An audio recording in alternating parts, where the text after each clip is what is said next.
हाँ जी गाइस, तो आज बात करेंगे आपके सामने लग्जमबर्ग का। बहुत ज़्यादा एक क्रेज़ है। मैंने देखा है कि मुझे बहुत ज़्यादा यूट्यूब पे कमेंट्स आते हैं और इंस्टाग्राम पे मैसेजेस भी आते हैं कि लग्जमबर्ग में जॉब करनी है, भाई बताओ हमें कोई तरीका बताओ। दोस्तों इसमें तो कोई शक है नहीं कि लग्जमबर्ग दुनिया की सबसे ज़्यादा अमीर कंट्री है।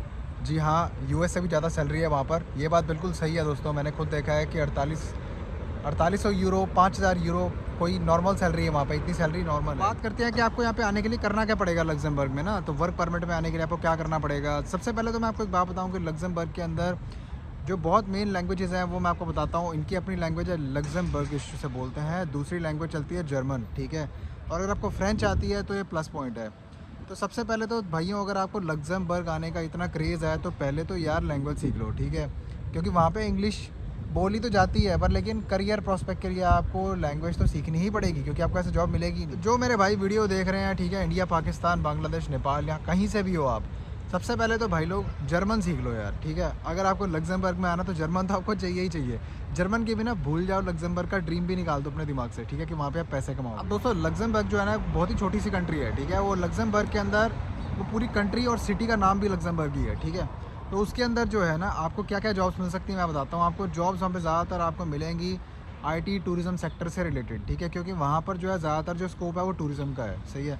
रेस्टोरेंट या फिर किसी तरह का आपको पिज़्ज़ा बनाने का काम आता है या आप कुक हो, ठीक है, शेफ़ हो, तो आपको काफ़ी अच्छी जॉब मिल सकती है वहाँ पे। बट आपको लैंग्वेज आनी चाहिए, सही है। आपको अगर लैंग्वेज आ गई तो उसके बाद आप लग्जमबर्ग कैसे मूव कर सकते हो। सबसे पहले आपको आना पड़ेगा यूरोप, ठीक है। अगर आप यूरोप नहीं आ सकते हो और आप चाहते हो कि डायरेक्टली लग्जमबर्ग में घर बैठे वर्क परमिट अप्लाई करें, which is I would say quite a big thing, ठीक है। क्योंकि मैं आपको बताता हूँ दोस्तों, मेरे इतने फ्रेंड्स इतने जानने वाले हैं लग्जमबर्ग में, वो जॉब्स अप्लाई करते तो हैं लेकिन उन्हें कोई जवाब ही नहीं आता।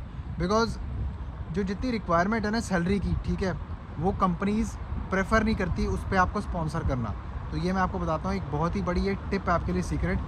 सबसे पहले तो आप यहाँ पर, मैं जैसे कि अपनी पिछली वीडियो से बताता हूँ, यहाँ पर आप आओ टीआरसी लेने के पर्पज़ से, ठीक है।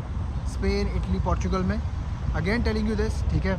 यही एक रास्ता है। यहाँ पे आप टीआरसी लो लग्जमबर्ग में, यहाँ पे बैठे बैठे आप जॉब अप्लाई कर सकते हो। वहाँ विजिट कर सकते हो टीआरसी, वहाँ का फ़ोन नंबर लेके यहाँ पे जॉब अप्लाई करो। एम्प्लॉयर्स कॉल करेंगे, आपको जर्मन लैंग्वेज आती है, वेल एंड गुड। आपका इंटरव्यू होगा, इंटरव्यू होने के बाद में आप डायरेक्टली वहाँ पर मूव कर सकते हो, ठीक है। अकोमोडेशन भी आपको कंपनी ही देती है, ठीक है। ये भी बहुत ही अमेजिंग थिंग है। तो आप यहाँ पर बैठे बैठे ही वो सारा काम कर पाओगे। पोर्चुगल, इटली या स्पेन के अंदर बैठे बैठे ही जॉब लेकर वहाँ मूव कर। सबसे बड़ी बात आपको एक ये चीज़ मैं आपको बताना चाहता हूँ कि जो लोग अपनी कंट्री से चाहते हैं कि वर्क परमिट लग्जमबर्ग का अप्लाई करें, मेरे को पता है कि बहुत सारे यूट्यूबर ये बोलेंगे फलानी वेबसाइट पर जाओ, ये जाओ। तो भाई अच्छी बात है, ठीक है, आप वो भी आप चैनल आप देखते हो। मैं किसी को यहाँ पे क्रिटिसाइज़ नहीं कर रहा। मैं आपको बताना चाहता हूँ कि उसके जो चांसेस होते हैं ना, ठीक है, उसके चांसेस ये होते हैं कि अगर 1000 बंदे ने अप्लाई किया ना तो कहीं 20 बंदों को जाके वो वर्क परमिट वाली जॉब्स मिलेंगी। वो भी स्किल्ड लोगों को मिलती हैं, जैसे कि शेफ़ हो गया, कोई सोस शेफ़ वगैरह हो गया जो मास्टर शेफ़ होता है, ठीक है।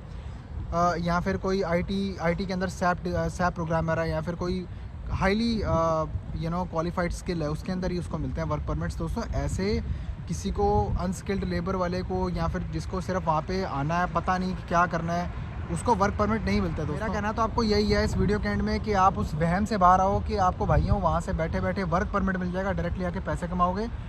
आपको अगर आपको कुछ नहीं आता तो आपको यूरोप तो आना ही पड़ेगा किसी तरीके से, ठीक है, टीआरसी लेकर। फिर उसके बाद आपको जो मैंने तरीका बताया वैसे जॉब्स अप्लाई करनी पड़ेंगी। पर पहले German language is must. German सीख लो, फ्रेंच सीख लो, ठीक है, फिर आपको वहाँ पे जॉब्स मिल सकती है, नो डाउट अबाउट इट। और एक और चीज़ है दोस्तों कि अगर आप लग्जमबर्ग मूव करते हो ना, सबसे बढ़िया बात क्या है कि वहाँ पे बस, ट्रैम, ट्रेन सब कुछ एब्सोल्युटली फ्री है, ठीक है। यानी आप पैसे भी कमाओगे, आपके सारे पैसे बचेंगे, ठीक है। ट्रांसपोर्ट में पैसा देना नहीं है आपको, खाने का आपका अपना खुद का लगेगा बस।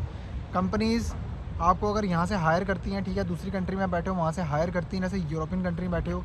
जैसे फॉर एग्जांपल अगर मैं पोर्चुगल में बैठा हूँ, ठीक है, मैं यहाँ से जॉब्स अप्लाई करता हूँ, अगर मैं लग्जमबर्ग जाता हूँ तो मुझे कंपनी रहने के लिए अकोमोडेशन भी देती है। बहुत सारे केसेस में ऐसा होता है, सही है दोस्तों। तो ये वीडियो के अंदर अगर आपको कोई भी डाउट हो मुझे आप कमेंट कर सकते हो, ठीक है। इंस्टाग्राम पे मुझे फॉलो कर लो, ठीक है, नीचे मेरे इंस्टाग्राम की आईडी है। वीडियो को प्लीज़ लाइक कर दो, सब्सक्राइब कर दो, शेयर कर दो, वीडियो को किसी भाई के काम आ जाएगी।